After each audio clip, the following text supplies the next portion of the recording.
All right, it is 6 o'clock, so we're going to go ahead and get started. Hopefully, you've had the chance to read this. We came across this a couple of years ago from the University of Kentucky and really liked it in the school counseling office. So it's a screen we've used for a year or so.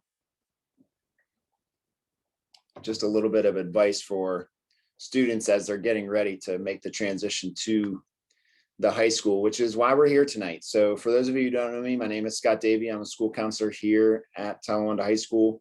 I work with students, last names A through F. I'll be introducing some of our other administrators and counselors here in just a moment. With the nature of everything, they won't be necessarily joining us, although I think they are tuned in. Let's start off with who our principals are. Mr. Tom York is our principal here at the high school. And then Mrs. Mers and Mr. Roten are our assistant principals.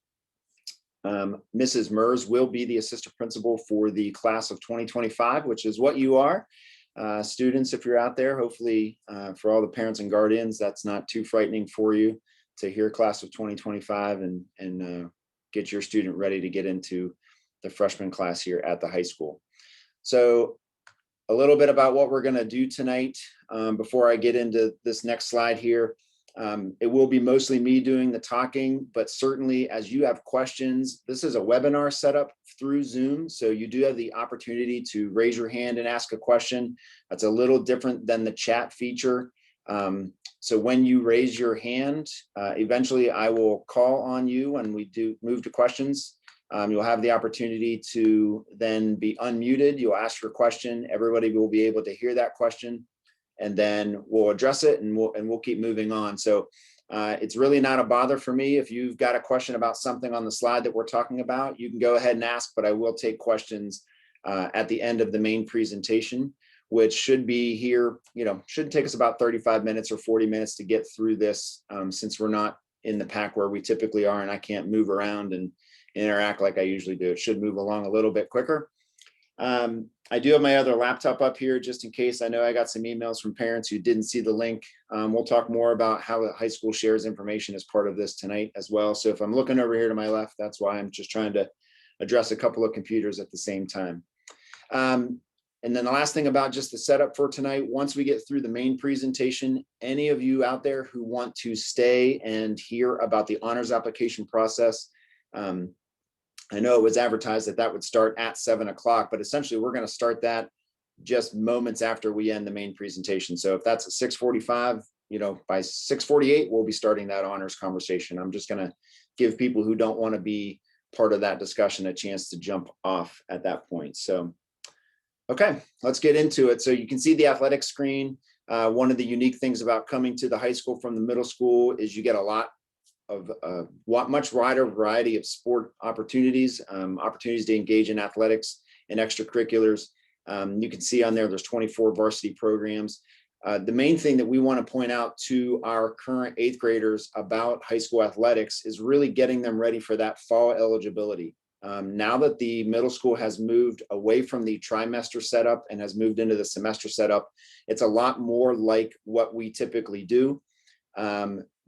The understanding at this point in terms of what OHSA is doing with our middle schoolers, because things have changed a little bit with COVID, is that they do need to pass 5 of their core classes and have a 2.0 average GPA, which is essentially a C average or better in all of their classes. That will continue then into the high school. Quarter by quarter, you do need to pass all 5 of your classes and have a 2.0 to be eligible for the next season. And then physicals are good for 1 calendar year. I do want to point out the fall sports that we have, and I'm not going to necessarily list every single one. I'm the girls golf coach. That's a fall sport. So any 8th grade girls who are interested in golfing, will be hearing from me at some point. Obviously, football, soccer, volleyball, cross country, they're all fall sports as well. Field hockey is a fall sport. There's a bunch. I'm probably missing some, so I apologize if I let one off. But fall sports begin before the start of the school year. So I think the start of next school year is somewhere around August 18th. Fall sports will begin by August 1st, give or take a day.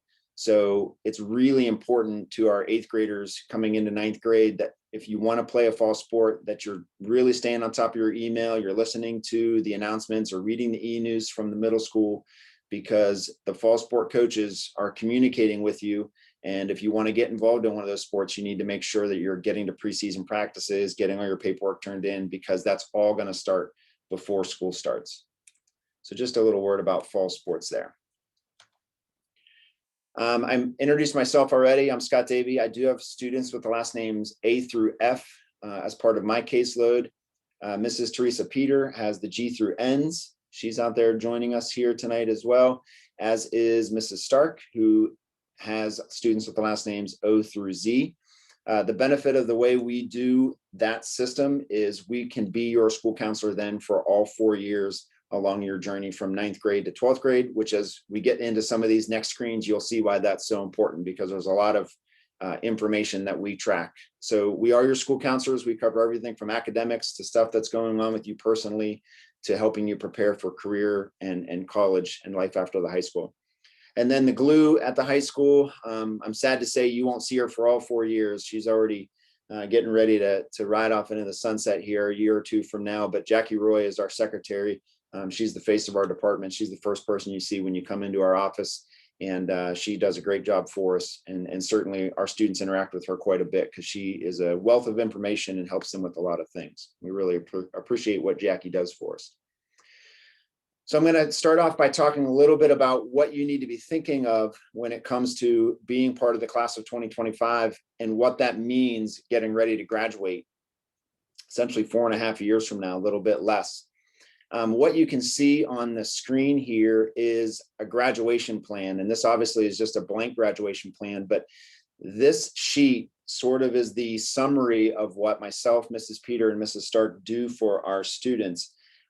Everything from tracking what classes you've taken, what classes you've met in certain, requirements, English, math, science, social studies, etc. Are you eligible for things like an academic honors diploma? We'll talk more about that here in a little bit.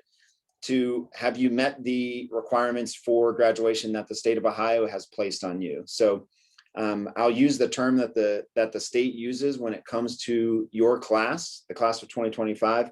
They are saying that you need to dip into 3 buckets to be able to graduate. Bucket number 1 is the credits. You do need to have 22 credits. We'll take a closer look at those in a second. Bucket 2 is you need to what they call demonstrate competency. That is based solely off of state testing related to both the Algebra 1 and the ELA 2 exams. That's the box you can see in the middle on the screen there. Hopefully that's clear for you. And then the third box, demonstration of readiness, or the third bucket, I should say.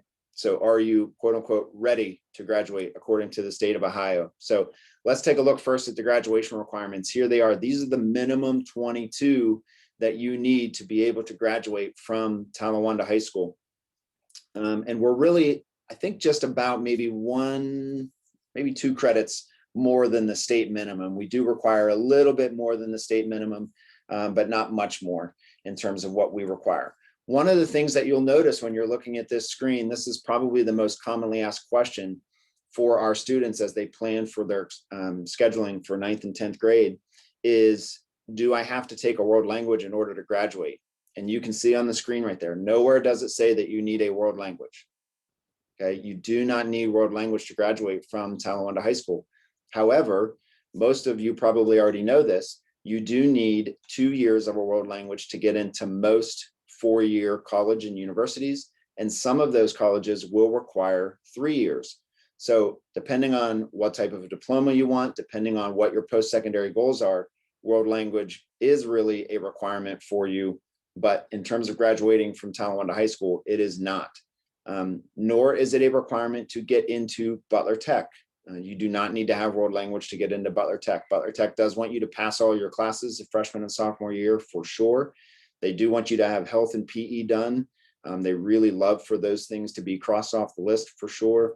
But really outside of that, as long as you've met your core requirements, have health and PE, you're admissible to Butler Tech. So world language really just becomes important for those who are thinking about college or post-secondary training at a university, whether it's Miami, UC, Ohio State, or, a whole plethora of private schools or out-of-state schools. They're going to require that 2-year, possibly 3-year requirement. What I usually say to students at this point, because it's, spring of your 8th grade year, how do you know what you want to do after high school? You probably don't, or maybe you have an idea, but you're not sure. What I usually say is, if there's even a little bit in the back of your mind somewhere that says, yeah, I could see myself going to college, then you might want to keep that in mind as you're planning for your classes and jump into a language if you're not already. Okay, I mentioned 3 buckets. The first bucket was the 22 credits that you just saw. The other 2 buckets are on the screen now. And I am not going to explain these to you. This is where Mrs. Stark, Mrs. Peter, and myself become such an important part of your lives, both students and parents and guardians. The reality is, let's see. I'm just going to try and address this question. One second.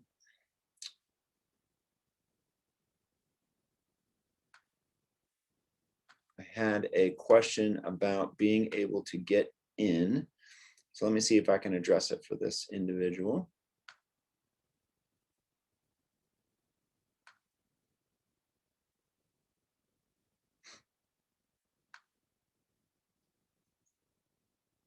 I apologize, but I think it has to do with a limit, and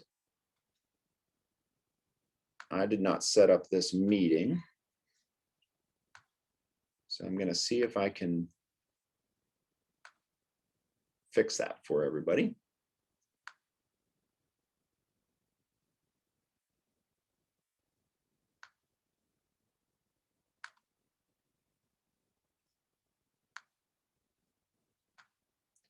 And it does not look like I can. So we have a meeting limit of 100.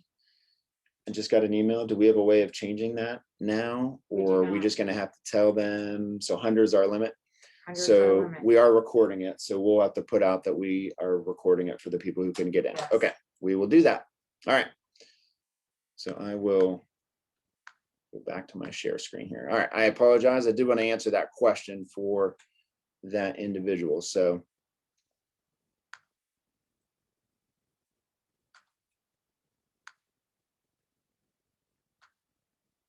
let me get this fixed back up. Actually, I think that's pretty universal.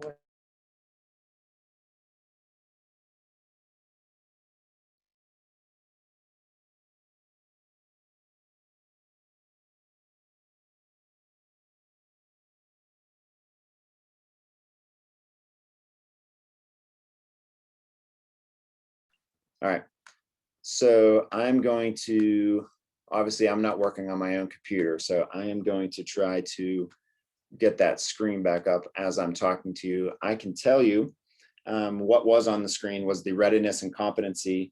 And what I was starting to say is that's where we need you to trust Mrs. Peter, Mrs. Stark, and myself, because the reality is the amount of information that goes into what type of diploma you can qualify for, and how have you met competency and how have you met readiness and all those kind of things.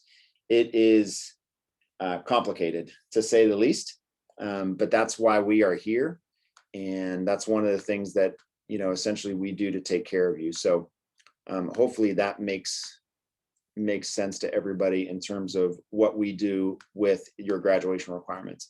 And I know I'm still kind of clicking around, so I am going to try and do my best to get the presentation back up for you here in just a second.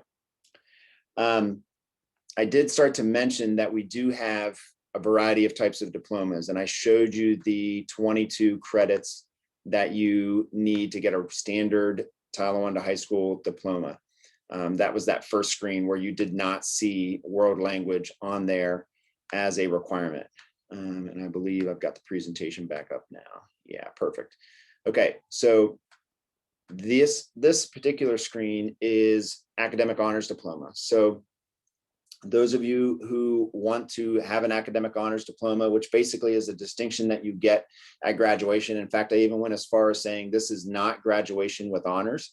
Graduation with honors is from Talawanda High School is completely based on your weighted GPA at the time of graduation. So that's something we talk about more with our upperclassmen. But academic honors and planning for an academic honors diploma, the things that you see in red are the specific things that you would need to have beyond the 22 standard credits in order to earn. So if you're looking for an academic honors diploma, you would need those additional requirements. So instead of 3 social studies, you need 4, and so on and so forth.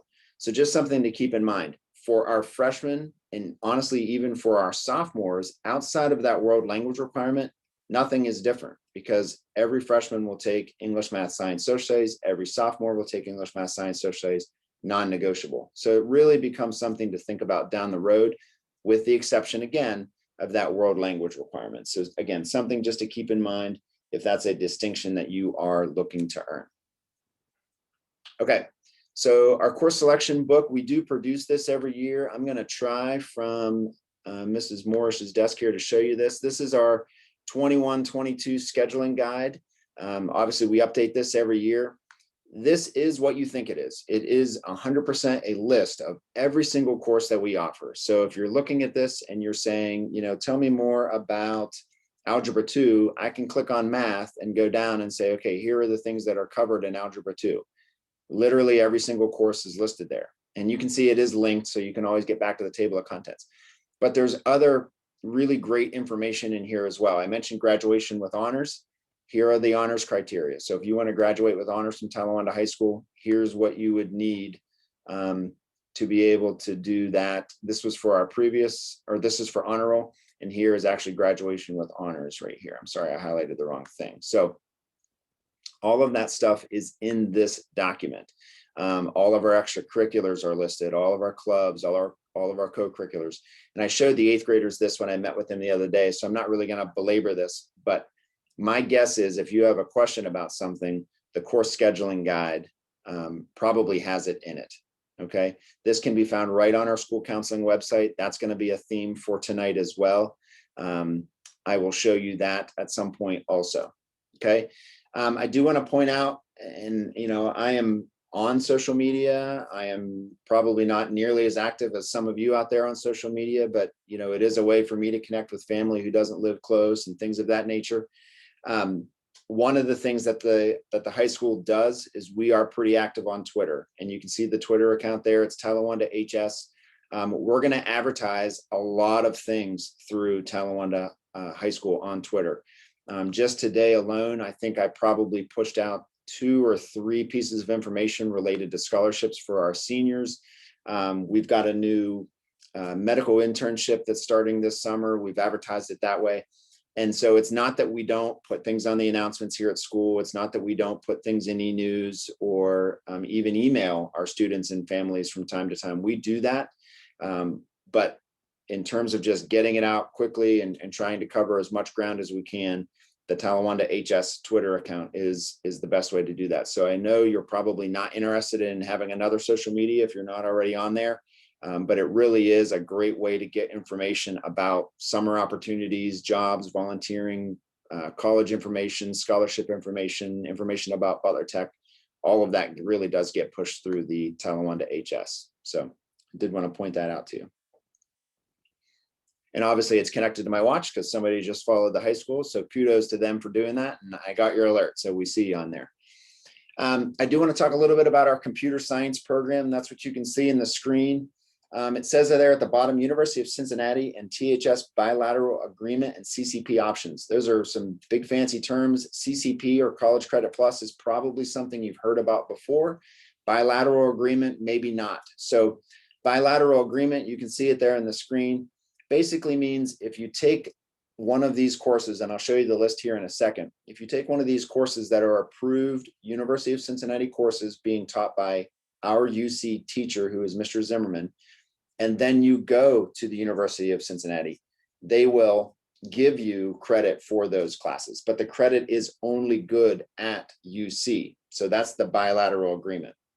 Different from College Credit Plus, again, something you're probably more familiar with, where if you actually apply for College Credit Plus and get accepted, which you would need to do by this May, you can then take that CCP credit anywhere within the state of Ohio to every public school. It will be fully transferable, and to every private school in Ohio, with the exception of Case Western, they will take that CCP credit. So depending on what your future goals are and what your plans are, these courses may be of interest to you. So these courses are specific to the information technology field. These are computer science courses for sure. IT fundamentals, the first one you see there on this sort of mock sequence of courses, that is the intro course, right? So it's the fundamentals of information technology. It's going to cover all the basics. That one and or fundamentals of web development are required before you would jump into one of the other four that you see listed: computer programming, systems admin, networking, or database management. But what happens is, if you, and I'm going to go back to that screen, it's on the bottom there. If you complete all 6 of those computer science courses and complete specific English, math, and one other upper level course, which again, this is where Mrs. Peter, Mrs. Stark, and I come in to try and help guide that process for you. If you complete those 9 courses, the 3 you see below, English, math, and an upper level course, and the 6 computer science courses, you can be admitted automatically to the University of Cincinnati as a sophomore in their IT department. So in other words, by taking courses here at Talawanda High School, very specific courses, but by taking them and doing well in all 9, you can knock out your entire freshman year of college at UC on your way towards a degree in information technology. So again, does everybody want to do that? Of course not, but there are definitely some students who have done it. We have some students who are on that path again this year and next year. It's an exciting opportunity for them to basically get an entire year free of college and work towards the career plan that they want, in this case, information technology. So if you have more questions about that, we'll take a look at the course selection sheet. You'll be able to see some of those courses on there, but we can certainly answer those questions for you, as school counselors here at the high school as well. And I will certainly talk about how to access us if and when you need to. Okay, I'm gonna go ahead and stop. I think I saw a hand raised, at least I thought I did, but maybe they lowered it. Let me double check. Anybody have any questions right now? I had one raised and it went back down. So anyone with any questions? Going once, going twice. All right, we will move on. So I know I was talking to the 8th graders the other morning, and I was talking about transcripts, and I was explaining to them that while diplomas are nice, the piece of paper you get after you walk across the stage and, we get your cap and gown back, we hand you your diploma. Those are nice and they go into frames and they look great on your wall. It's really your transcript that is the key piece of information that you get after graduation. And I was explaining to the 8th graders that I would be showing them some samples of those, and I will do that now. Now, these are actual Talawanda High School transcripts. Obviously, the student information has been redacted so that you can't see who this belongs to, but this is a transcript that belongs to a current sophomore, it appears. And obviously, I pulled these at random. So here's what I want you to see. So you can see in the screen, this is an actual high school transcript. You can see what's on there and what's not on there. So the first thing I will say is, if you're a parent of a student who's coming into the class of 2025, but you have or had somebody who is a junior or older, these transcripts do look a little bit different. Back with the class of 2023, the Board of Education made the decision to stop ranking our students and to no longer, as a result of that change in ranking system, no longer include the GPAs on the transcript. So you do not see your cumulative GPA, either weighted or unweighted, nor do you see your rank on this transcript. And that will be the case for the class of 2023, 4, 5, and beyond. What you do see on here is your semester final average for every class that you take at Talawanda High School. Okay, so that's what the grades are in the columns. So you don't see your quarter one grade, you don't see your quarter two grade, you don't see, finals or midterms. You just see the final semester average. Okay. Obviously, this particular student, pretty good student, struggled a little bit maybe in a couple of classes off and on throughout the first 3 semesters that they've been here, but by and large doing very, very well. You can see they've taken a number of honors courses, even started getting into some AP courses there as well now this year. So that gives you a sense of what's on there. Also, in addition to that, over here on the right-hand side, you can see the credits earned. This is the big one. Attendance is on there, including both days absence and times tardy. So let's go back to that Butler Tech conversation for just a second. If you're at Butler Tech and you're going to make an investment in a student to, make a maybe 30-minute or 40-minute drive to come over to Butler Tech and take classes, you want to make sure that they're going to show up and be on time and do those things. So attendance is really important. So go back to that. What do I need to do to get into Butler Tech? Pass my classes, make sure I pass the right classes, have good attendance, have good behavior, all of that kind of stuff. And then the last thing that goes on there, as you can see, are the end of course assessments. So these are those EOC exams or end of course tests that you have to take for the state of Ohio. This particular student has only taken Algebra 1 so far, did very well, got a 5. And that was because they got an A in the class and we didn't test last April. That Algebra 1 test is one of the tests that you need to get a passing mark on in order to graduate as part of that second bucket, if you will, of competency, as is this course, the English 2 honors. So let's look at another transcript. This particular student appears to be a freshman, and they maybe have not done quite as well. So you'll notice that you can see semester 1 final, and this one's pretty big because I didn't have to put as much on the screen. Notice that you also see a blank by the course that they're enrolled in. So the courses where they have grades are their courses from the first semester. The courses they're enrolled in are blanks. Once those grades populate, they'll get a second column there, an S2F or semester 2 final. But here's what I want you to notice, because this is where the difference between the middle school and the high school really becomes important. This student did not pass French 1 in the first semester. And if you're looking at this transcript, you notice that you don't see a second French 1 box. That's because they're not in French 1 anymore. They didn't pass. We took that person out. Okay. The reality of classes and how they work at the high school is if you pass, you move on. If you don't pass, then you have to retake that class and get credit, right? You can't move on to another class without earning that credit. So if you happen to pass or not pass a core requirement, you do need to go back and get it. And again, that's where things are maybe a little bit different from the middle school. I'm sure there are 8th graders who will watch this later or in this presentation now who did not pass a class as a 7th grader, but you're still an 8th grader and you're still in the presentation where we're talking to you about 9th grade. But I can tell you, if you don't pass freshman English, you will need to go back some way and get freshman English. Now, it might be in summer school, it might be through credit recovery. There's a variety of ways to get there, but that's the difference. But let's circle back to the transcript conversation. These documents, your high school transcript, we have to hold on to these for 99 years.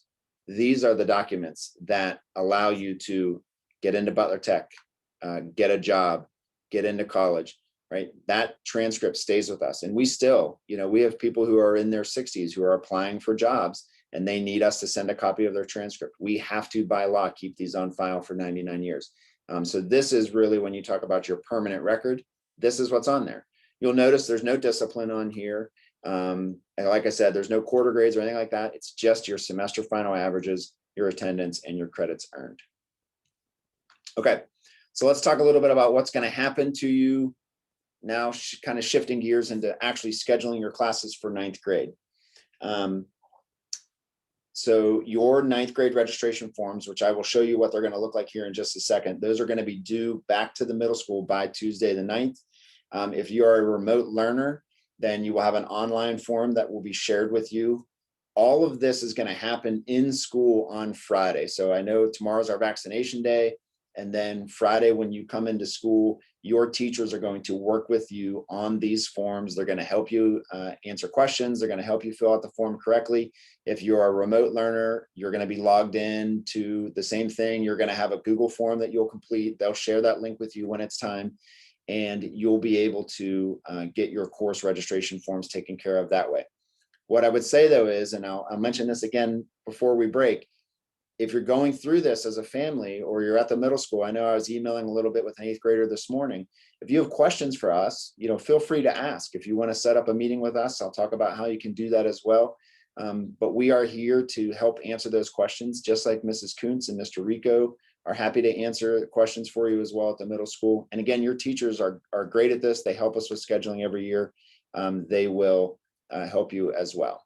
Okay, I'm going to take a question here from Emily Davis. Go ahead. Hi, I was just wondering, my daughter goes to McGuffey Montessori, so what's the procedure for them since she's not at the middle school? Perfect, good question. So if you are a student who goes to, and we don't have just McGuffey represented, I'm sure we have Queen of Peace and Emmanuel Lutheran and a number of others. The registration forms are going to be posted on the school counseling website after Friday. You'll be able to see them there. I'll show you that website here in a second. So you'll be able to access them there. Same will be true for honors applications. We'll cover that once we get out of the main presentation. So you should stick around for honors if you're interested in honors. But they'll complete those forms and then you'll just kind of hold on to them. At some point, once you're ready with all of the honors applications and all of your registration forms, you'll send those to me at the high school. I'll make sure they get to the right counselor from there. And then once you're enrolled, we'll have that enrollment meeting with you guys as a family and we'll take it from that point. So, but the forms will all be available for you to download and access so that you can get everything in and make sure you don't miss out on any important deadlines. Good question. Okay, so sample 9th grade schedules. What's going to happen to you? We are the same setup as the middle school. We're a 7-period day. Every freshman takes English, math, science, and social studies. The English is just English 1. The social studies is modern world history. The phys sci is, or the science is physical science. Those are non-negotiables. I listed Algebra 1 here on this sample schedule, but I'll talk more about math in a second. We highly, highly recommend our freshmen get the health requirement taken care of. Whether it's in first semester, second semester, it doesn't matter. But we really, really recommend you get health taken care of as a freshman. There's 2 ways to get health taken care of. Option 1 is to obviously register for health and take health with us face-to-face or remote, whatever it looks like next year, who knows. The second option is to do health in summer school. So we are going to have summer school this year. It's always the day after Memorial Day for the next 14 school days. It ends up being 3 weeks long. We will have that summer school period. So if you want to get health done in summer school, you can certainly do that. You can see PE listed here as well in this sample schedule. If you're going to play a sport at the high school for more than 2 seasons, so for 2 or more seasons, or if you play 2 different sports, 1 season each, and actually complete that season, then you can actually get what's called a PE waiver, and you don't necessarily have to take a PE class. I will tell you, so I mentioned earlier, I'm the girls golf coach. I'm also the softball coach here at the high school. I love for our athletes to, not just mine, but for all of our athletes to be involved in a strength training class here. Weightlifting is just such an important part of being a good athlete. So if you can fit a strength training class in and get your PE credit that way, great. But I also know if you go English, math, science, social studies, you're involved in orchestra, you want to take a language and you love FFA, you're out of room now.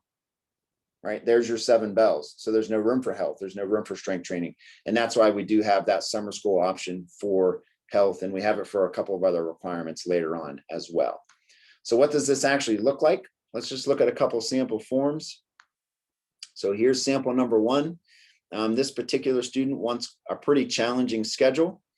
This is the actual form that our face-to-face learners will see on Friday. You will get a copy of this. It's probably going to be pink for you guys. But you will see it on Friday morning in your class. Our remote learners are going to get a digital version that's not going to look like this. It's going to be a Google form. It'll dump into a spreadsheet, and then it's going to be placed on one of these on paper. I know it's 2021, but we still need to have some things on paper because we take these with us when we work over the summer and things like that. So everybody will eventually have one of these forms. So what will happen is this REQ stands for requests. You're going to put 2 check marks for every class that is a year long. If it's a semester long class, you can see it's labeled SEM. You would put just 1 check. This particular fictitious sample did not have any semesters. So you see all 2 checks. So if you count the double checks, 1 period, 2, 3, 4, 5, 6, and 7. So there's a full schedule. Notice I circled the A. A stands for application. You can see that up at the top. It also stands for audition if you're talking about a music class. Any honors class or ensemble in music that you are applying for, you have to fill out an application to get into. With this exception, and only this exception for 8th graders, math. If you are in Algebra 1 right now at the middle school, your teacher is going to make a recommendation. It's either going to be for honors geometry or for regular geometry.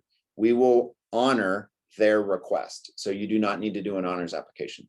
If you happen to be in geometry at the middle school, you'll take Algebra 2 honors. Again, same thing, you don't need to apply for honors. For our parochial students who are coming in, if you are in Algebra 1 as an 8th grader and are getting high school credit in that Algebra 1 class, you can get into the honors geometry. We'll see your grade. If you get an A or a B in your Algebra 1 class, you're going to get into that honors geometry class with no issue. Most of our parochial students will have that 8th grade Algebra 1. If you happen to be in a different math, or if you happen to want a different track, you just need to let us know. But it does go Algebra 1, geometry, Algebra 2. That's the path. And again, if you're in 8th grade in Algebra 1, you'll go probably into that honors. Now, I'm talking to some people who, math just isn't your thing. And you're like, Algebra 1 and all that stuff. I'm in Math 8. I don't even want to talk about honors geometry. Okay, notice there are 2 math options here. Right under mathematics, you can see Algebra 1, and then you can see something called Algebra 1 Extended is what EXT stands for. I'm happy to answer more questions about this. I know all of your counselors, both middle school and high school, are happy to as well. Basically, here's what that means. We're going to take that 2-semester Algebra 1 class, and we're going to move it to a 3-semester class. So instead of having a semester 1 and semester 2, you have an Algebra 1A, an Algebra 1B, and then in your sophomore year, you take Algebra 1C. You'll still get all the credits you need for graduation. What you're going to find in those extended math tracks, math classes are going to be much smaller class sizes, obviously a much slower pace because it's moving from 2 semesters to 3 semesters. You're going to have, as a result, a little more time in class to work on your homework. So you might not have as much actual homework to do at home because you'll get that time in school. And oftentimes our extended class, not all the times, but oftentimes our extended class has the math teacher who's teaching, but it also has 1 or 2 other adults in there who are helping. So you can sometimes get even more individual support that way, even though there's already reduced size. Sometimes there's a second adult in there. So if math just isn't your thing, and the thought of doing a math beyond Algebra 2, which is the minimum requirement for graduation, is just scary to you, like if you hear pre-calculus or calculus or statistics and you're like, I don't want anything to do with that, the extended track could be an option for you. Now, how 8th graders are you going to make that decision? You're going to trust your 8th grade teacher. They know you as a student. They know you as a learner. You're going to have conversations with them. Your parents, guardians can have conversations with them, and they will help you decide. Okay. I'm not going to talk through every single course on here. That would be just terrible of me to do. You can read about those courses. I do just want to point out, though, again, anywhere where you see an A. So for instance, this fictitious student wants to do broadcast journalism. That's our on camera and behind camera video group that does the announcements and broadcast games and things like that. That has an application. You need to apply to be able to get into that, as do all of our ensembles over here in the music section. And then this box is really important, the alternate classes. You do need to list 4 alternate classes. Now, please understand with the alternate classes, you're going to get your core classes. You're going to get your English, you're going to get your math, you're going to get your science, you're going to get your social studies. You will get those. So when you're listing alternates, it needs to be these other elective type classes. Maybe you really want French 1, but French 1 fills up and you might have to do Spanish or vice versa. So you want to list those alternate classes over here. The reality is what we do at the high school, and I explained this to the 8th graders the other day, we take our master schedule that tells every teacher and every kid where they are every second of every day, and we throw it in the trash, and we use our new course selection sheets like this one to completely rebuild our schedule. And we do that because we are a very student-centered school and we run a student-centered scheduling process. So we don't necessarily do what's convenient for our teachers all the time, as much as they would like us to. We do what allows students to get the classes they want. So it's important that you are selecting the classes that you genuinely want, but understand that if we can't make something fit, or in the case of this particular student, let's say they apply for broadcast journalism and don't get in, we're going to look at their alternate classes, in this case, child development first, and try and move that class into that opening. So the alternates are a very important part of the process. Let's look at another form here. I just want to show you two versions of this. This particular student, not interested in any honors classes or anything like that. You can see, well, actually, let me go back because I don't think I could see it on my screen because of this bar. There, up at the top, you can see this particular student did not register for health. And if you were paying attention, you heard me say very clearly, get health done as a freshman. They want to do summer school health, SS health. So if you are an 8th grader that wants to do summer school health and you're looking at the paper form, that's what we want you to do. We want you to write it nice and big there at the top, summer school health, so that we make sure we don't leave you off the list when we advertise that in the spring. If you're a remote learner and you want summer school health, there will be a box on that online form that you can check and tell us. Okay, now let's go to this other one. So this particular student, not looking to do any summer school or anything. This is a much more traditional student. They've got their English, they've got their math, they've got their science, they've got their social studies. Those are non-negotiables. Okay, they have the R by it, that's required. They're going to get health and art. So there's their 5th, they have 5 classes filled at this point. Then they want keyboarding, which is a semester class, so they put 1 check. They want marching band, brass and woodwind, which is a semester class, they want check. Good time for me to remind you that marching band, just like cheerleading, just like all of our other sports, can count as your PE class. Okay, so if you actually are in the marching band marching on the field, that does count. And then their 7th bell is filled with child development. Okay, good opportunity for me to mention child development and interior design here. Notice the double asterisks by those classes. That's because they will flip every year with life and relationships and baking and pastry arts. Okay, there's one Mrs. Gregory at the high school, and there's lots of cool classes that she teaches. So she can't teach them all every year. So if you're somebody who really wants to do interior design, your 9th grade year and your 11th grade year are going to be your 2 options to get that class. So you need to be thoughtful about how and when you can get those. Okay. I'll mention just a couple other things about this. So your 9th grade course selection sheet is just 1 page. By the time you are into your junior year, it will be front and back and it will be filled with classes. The art section is a perfect example. The only art class you can take as a freshman is Intro to Art. Once you get into your upper grade levels, it's a list of probably 15 classes. The same is true for Ag Ed, for our FFA students out there, which is a great group of students. You have to take Ag, Food, Natural Resources if you want to be involved in FFA as a freshman. Greenhouse is your sophomore class. There's no other options there. But moving into junior year, you've got a number of other options. The same is really true for Family Consumer Science. For our folks interested in FCCLA, there are some upper level classes there, mentorship and some peer helper type things. And the same is certainly true for business and tech ed. I did want to point out the IT fundamentals and fundamentals of web development are on there. You can do one or both of those if you're interested in that UC track. Okay. Whew, a lot of information. It is 6:43 and I think I am done, but I'm happy to take questions. If you have a question, just go ahead and raise your hand and I will unmute and take that question. Any questions? Okay, Mr. Patel, go ahead.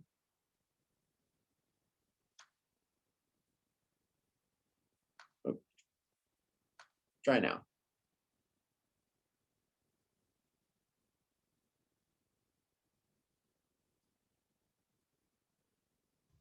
Could you like still be in geometry honors even if you're still in math 8? Good question. So the answer is no. If you are in math 8, you will be going into either Algebra 1 or into the extended algebra track, depending on how you're doing in Math 8. So you do need to have Algebra 1 done before you get into geometry. Okay, I see a couple other questions here. Let's go to Andrew. Go ahead. Hi there. I'm wondering, for summer school health, what hours does it meet? Is it in person or is it online? Thank you. Yeah, great question. So summer school is, well,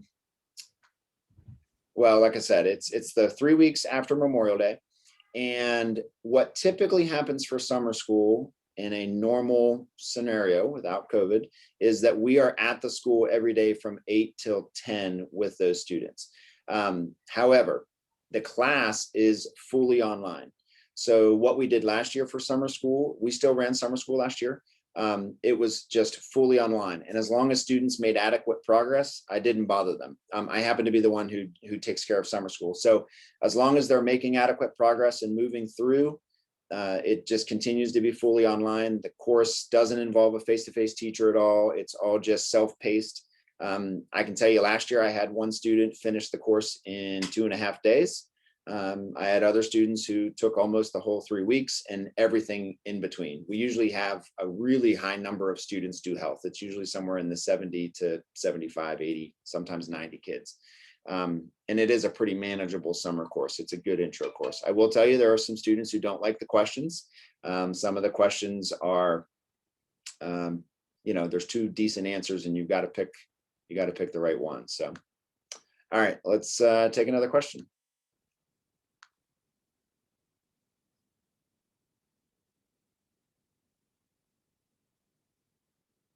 So I was wondering, are you going to post the slideshow?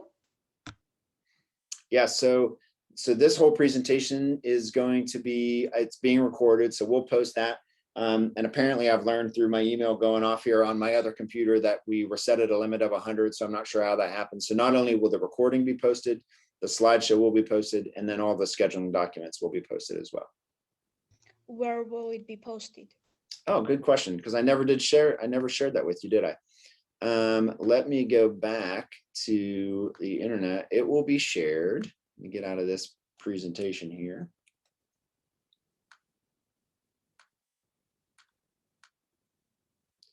So, and this will be the case for just about anything and everything that you need at Talawanda High School related to classes. Okay, if you go to the high school website, hopefully everybody can see this. Over on the left-hand side, it says school counseling. This is our school counseling page. This is where you can access us. This is where you can book meetings with us. If you have questions and you want to talk about schedules, you can access us that way. Here's the 21-22 scheduling information. You can already see the 12th graders are done. The 11th graders are done. Their slideshows are up. The 10th graders will be done on Monday. We're doing the 9th grade stuff now. Slideshow will be up here later. Here's all the applications. I mentioned the 9th grade honors application. That's already available. I'm going to talk more about that here in a little bit. Here's all of our CCP stuff. So anything and everything that you need is going to be on this school counseling website. So good question.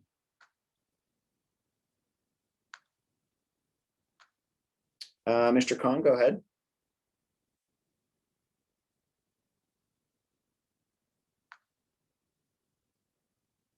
Abdullah. So I have a question. So I am gonna go aim for science and social studies honors, but I don't know that if Mr.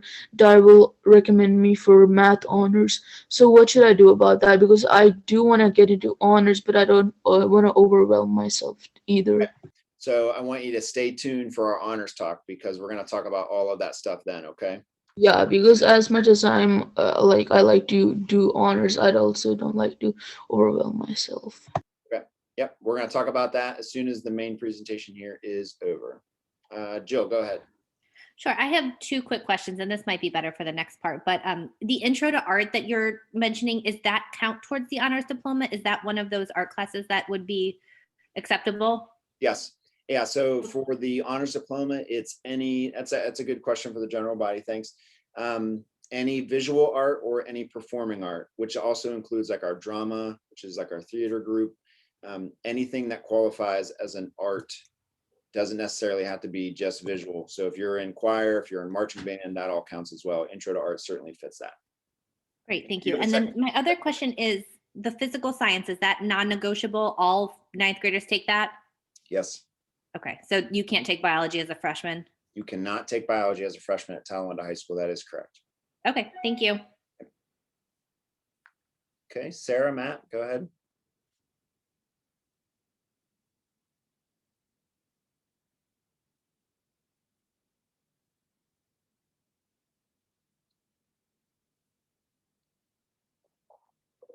Nope, maybe they put their hand down. Any other questions?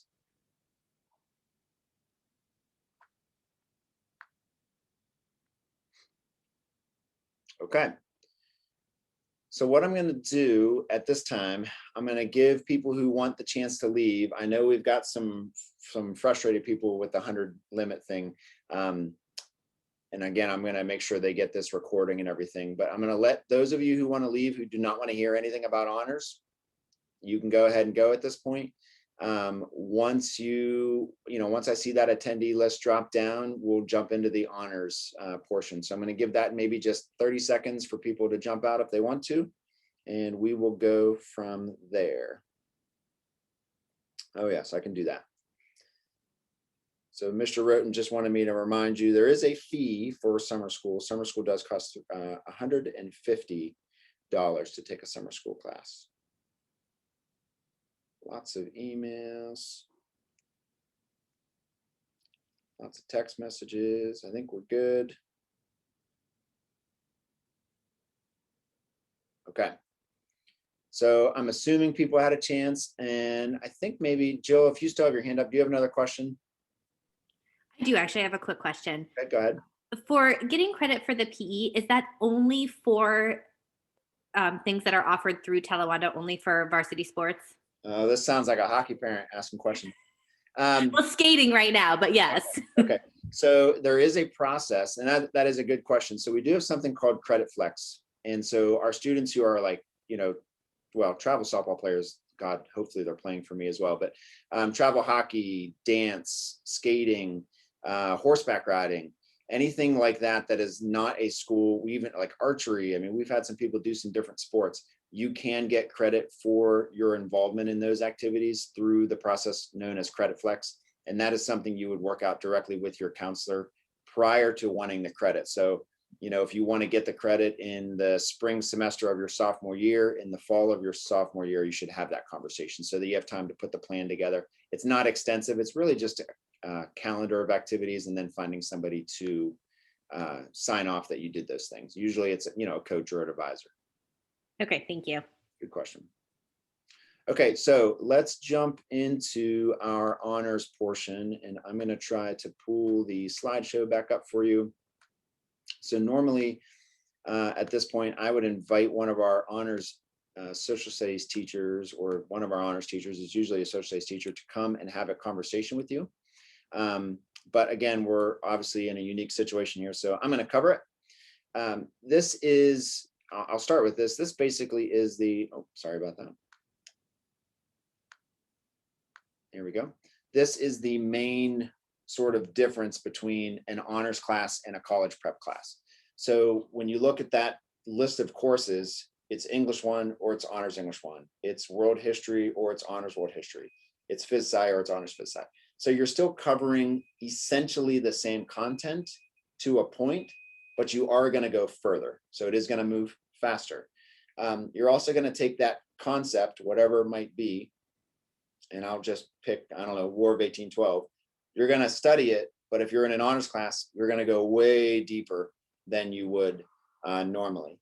The other thing that I would say, and this is honestly, in my opinion, there are the two biggest differences between honors and non-honors, is that you need to be able to make connections outside of the material that's in front of you. So you're going to be in that honors class, but you're going to be expected, and I'm going to stand up for just a second, close the door. There we go. They're cleaning the sidewalks out there. You are going to be expected to make connections outside of the typical class and information that's in front of you. So it might be a matter of, drawing on other events historically, or maybe you're reading a novel, but you need to draw on other novels or other pieces of literature. So that ability to sort of amalgamize, if you will, information together becomes a really important part of what we expect out of our honor students. And that really just increases as you get into advanced placement classes then as well. And then the other main difference, beyond just the ability, because it's not just memorizing facts and figures, right? It's that making connections. Then the other big difference beyond that is the amount of writing that you do. You will do a much more significant amount of writing in our honors courses, and you will, in some of our other ones like science, for instance, you'll be expected to do things much more independently. So those are probably the biggest differences between those two things, between college prep and honors. So I know one of the things that, and I know we had a question about it earlier that was asked, and I'm sure it's on a lot of people's minds, how many students at Talawanda High School take all 4 honors as a freshman? And I don't have that exact fact and figure. My guess is it's probably somewhere in the range of, and Mrs. Stark and Mrs. Peter are here, so if they think I'm wildly wrong, they can raise their hand and I'll unmute and let them answer. But I would guess that at least about a third of our freshmen who engage in honors tried, maybe it's a quarter to a third, try and take all 4. We do have a number, and I think you kind of even heard that in the students' question earlier. I don't want to overwhelm myself. It's somewhat new to me. So if I want to start out maybe with 3 instead of 4, or with 2 instead of 4, is that okay? And the answer is, yeah, it's absolutely okay. You can always apply to get in. So I was going to show you the honors application. This is the main box of the honors application here. Students, every year that we do course registration, have the opportunity to apply for an honors or AP class that they're not already currently enrolled in. So in other words, if I do honors English and honors social studies as a freshman, but then I decide I want to do honors math or honors science as a sophomore, I can fill out the application literally at the same time. We have upperclassmen doing it right now, and get into honors at that point.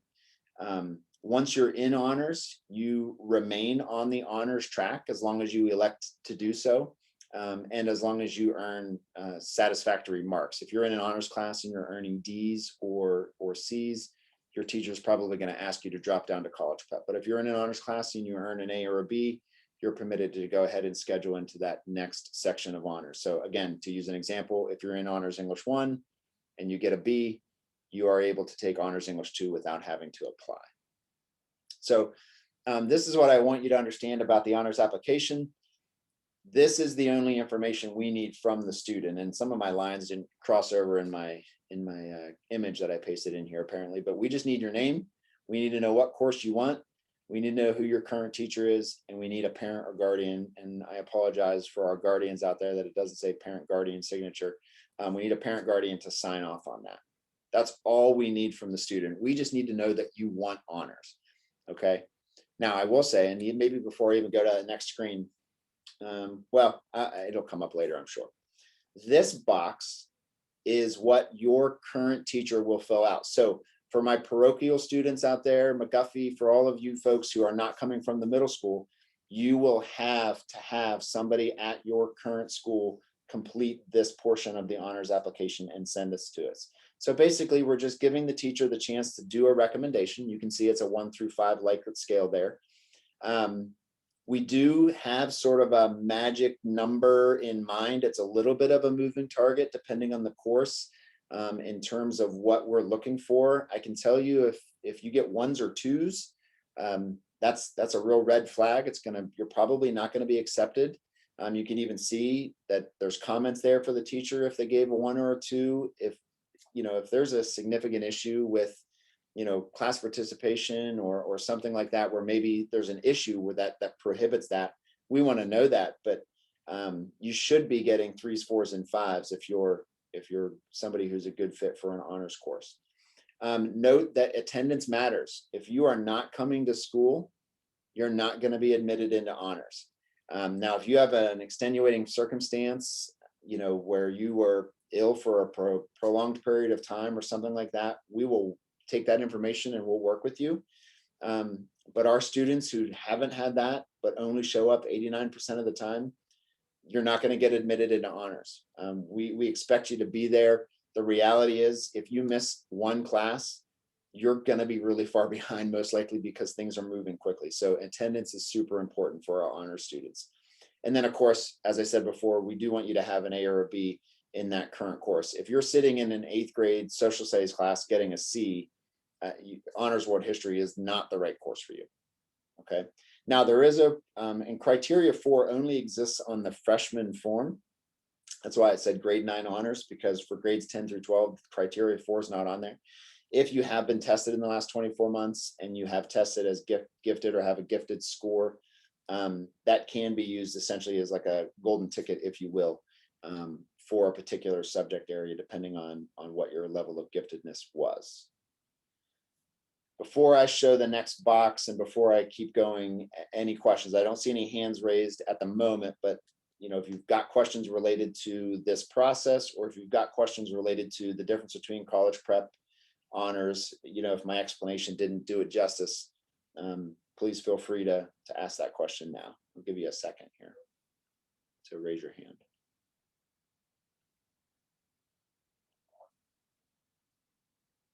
Okay. Brian, go ahead. Hi, I was just wondering, is a honors A worth, say, 4.5 and an honors B worth 3.5 in terms of GPA calculation, anything like that? Sure, great question. And that's exactly right. So our honors classes have a 0.5 add-on. So a normal A would be, a college prep A would be a 4.0. If you get an A in an honors, it would be a 4.5. And then when you move into AP classes, an A actually gets a point add-on. So instead of the 4.0 college prep, it's weighted as a 5.0. So yes, you are correct. There is a weighting associated with all of our honors classes. Any other questions? That was a good one. Not that there are bad questions. I've been told that. There's no bad questions. Okay, I don't see any. Again, feel free, interrupt me. It's not a problem. Raise your hand. I want you to, I'm not going to necessarily read this to you. You'll see it on the bottom of the honors application. So basically the 3 screenshots I just showed you are the honors application chopped up into 3 parts. What's going to happen to you if you apply for honors? Okay, honors decisions are going to be made. Those usually get made sometime by the, I don't know, early to mid-March anyway. We usually have all of our honors applications processed. Okay. I am not going to notify the yeses that they were a yes, but I will, by letter, either hand it to you in school or mailed home, let you know if you were denied honors. Okay, now, let's say you apply for honors physical science and you get denied, you're just going to be registered then for college prep physical science, right? So there's nothing that really needs to change. It just automatically changes to the college prep level. Okay. Why do we do that? Why don't we notify all of our yeses? We don't notify all of our yeses because the vast majority of our students who apply for honors are accepted. So, to go through the process of sending out all of those letters to the, upwards of 350, 400 students, by the time you throw in the current upperclassmen, it's just not a good use of anybody's time, quite honestly. So we notify the no's so that you do know. And then if you go back to that screen, I guess I'll explain this. You do have one chance to appeal a no decision. So if you get that letter, and this will essentially be copy and pasted into that letter, you, the student, can write an appeals letter to the principal, is Mr. York, and Mr. York will take that letter. He'll contact the department chairperson of whatever department that applies to, whether it's social studies, science, or English. And then at that point, the student, the chairperson, and Mr. York will have a conversation. That usually takes place sometime in May before school lets out. And at that point, and I will tell you, 99% of the time, if you appeal, you'll be approved. They're going to give you the chance. If you go through that process and say, look, I know that I messed up. I know that I, had bad attendance, or I know that, my teacher said that I didn't turn work in on time, but I can improve on that. They're probably going to give you the opportunity, but you can only do that once. You can only use the appeal process once during your high school career. Okay, so again, if you're not approved for honors, then you will be notified. But if you are approved, you're just going to be scheduled. So what ends up happening for our students, for the vast majority of our honors applications, our honors students, they get accepted. The next piece of communication you'll get from us will be your summer assignment. Now, not every honors class has a summer assignment. There is no summer assignment for any of our honors or AP math classes. And there is no summer assignment for freshman physical science anymore either. There used to be, but they've moved it into the independent research project that takes place during the school year. However, Honors English 1 and Honors Modern World History both will have summer assignments. So the next piece of communication that you would get would be it actually comes from me, from those teachers, including your summer assignment, telling you how to access it, giving you information about how to get into the Google Classroom associated with it, and then you would start to work through that. I really want to point out the third line down, and I am going to go as far as reading it. You can put check marks on your course selection sheet saying, I want honors English, I want honors science, I want honors social studies. But if you do not turn in an honors application, you've just made the decision to take college prep. There is no do-overs. There is no, I forgot to do my form. There is, think about the process we're talking about, right? You're applying to get into an honors class.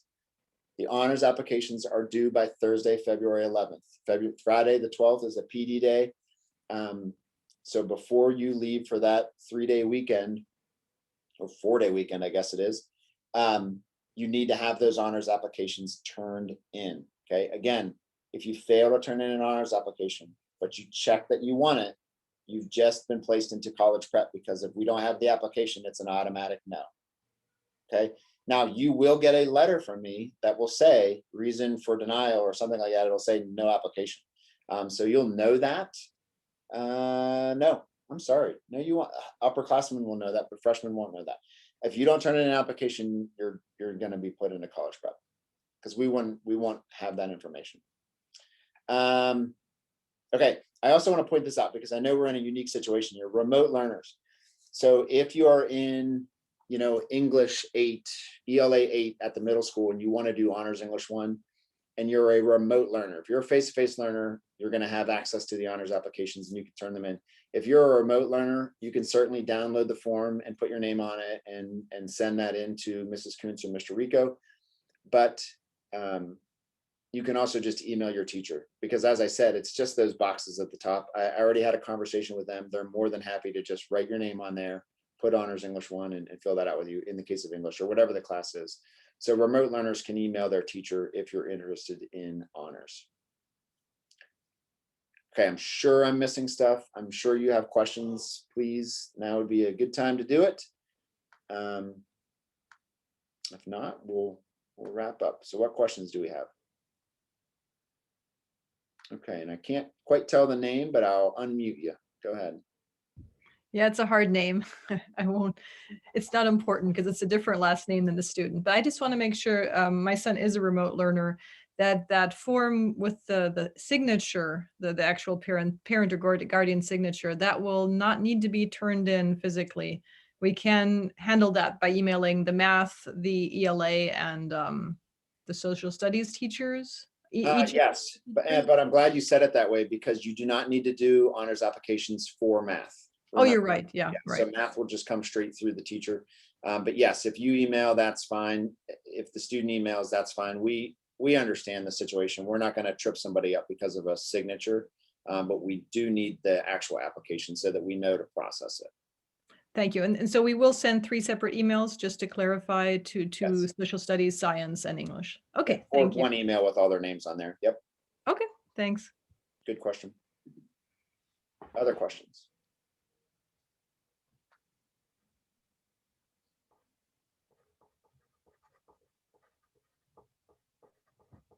It's official. I get way more questions when we do this in the pack.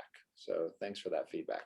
Somebody was asking if we could just continue to do this remotely, and I'm not sure. I like walking around a little bit.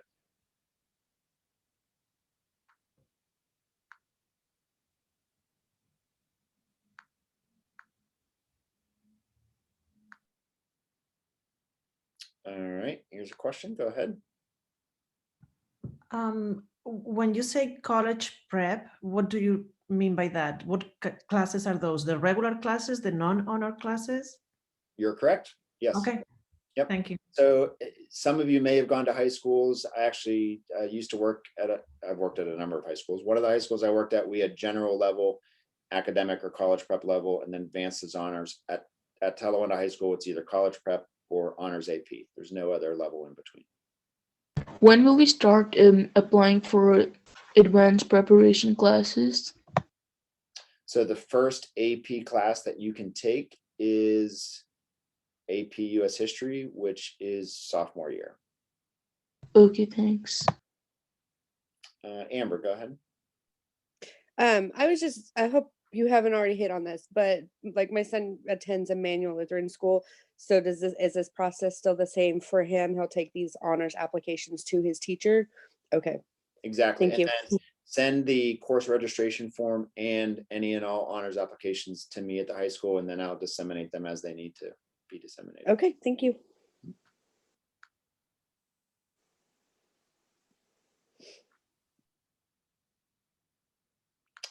Kim, go ahead.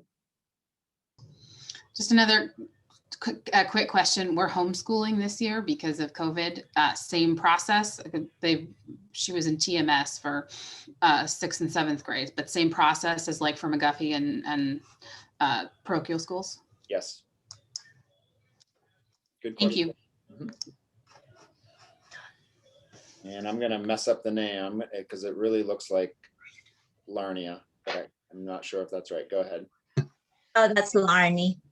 Okay.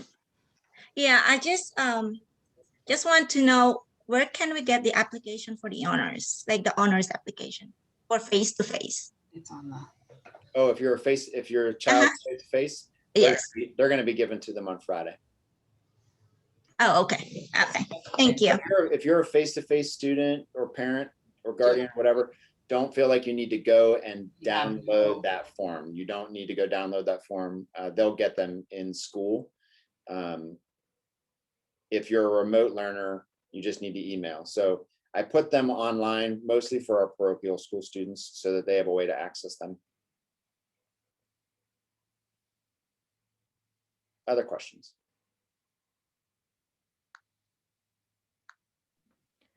I have a question down the road for the 3 world language credits. I'm wondering whether if they've taken the first year in middle school, whether that is going to be counting towards one of those 3 years. It absolutely will. Yeah. So Spanish 1, Algebra 1, and Honors Geometry are the 3 classes that that also get high school credit at the middle school. Thank you. And so that will be on the transcript as well. I get that questions because sometimes we've had kids get Spanish 1 and they haven't done as well. They get like a C. That's your official high school transcript. You're on your way. Okay.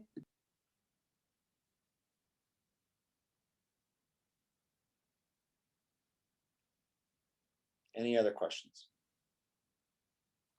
I'll mention this again. I know I said it in the main body, but Mrs. Peter, Mrs. Stark, myself, email us, schedule meetings with us if you need to through our Book Me sites. Honestly, phone calls are probably tough for us just because of all the stuff that happens to us here during the course of the day. But, you can leave us messages. We'll get back to you. But feel free to ask us questions that way. I know sometimes that's a little easier, particularly given this type of environment. So I don't see any other hands raised. So if we're good, if there's no last minute questions, I'm going to let everybody go. And we will post this, as I said before, as part of just one large presentation. This will go on the website. So if you think you missed something, or if you want to hear us talking through the slideshow, you can look at it that way. I'll save the slideshow as a PDF and post that online as well. And to our students who are here, enjoy your vaccination day tomorrow with some asynchronous work. Make sure you check your Google Classrooms and your email and your progress book. And we will see everybody on Friday. Thank you. Thank you.